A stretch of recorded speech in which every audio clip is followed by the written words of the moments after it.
বর্ষা। শ্রী অমিতাভ কর। বর্ষা রানী খুব সেজেছে, চোখে কাজল দিয়ে, ঝমঝমাঝম বাজছে নূপুর নাচের তাল মিলিয়ে।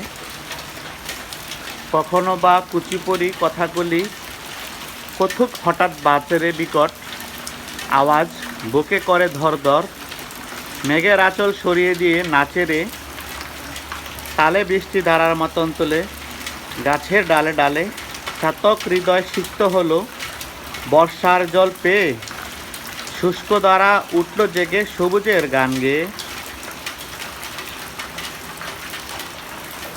নদী নালা খাল বিল সব উঠেছে বড়ে জলে, নিঃসর্গ রূপ পাল্টে প্রতিক্ষণ প্রতিপলে। কেয়া কেতকির মাতাল গন্ধে চারদিকে গেছে ছেয়ে, বেলকুড়িগুলো আরও ধবধবে বর্ষার জল নেয়। এই তো সময় বীজ বপনের প্রস্তুতি সব সারা মাঠে, চাষিবাই চাষ করে তাই খুশিতে পাগল পাড়া। নদীর দুকুল ভাসে মাঝিদের মিঠে বাটিয়ালি সুরে মরমে, শেষুর তোলে অভিঘাত হৃদয় অতপরে। রূপসী বর্ষা কেন মাঝে মাঝে ধরে যে বয়াল রূপ, বানবাসী করে দিয়ে কি যে পায় সুখ।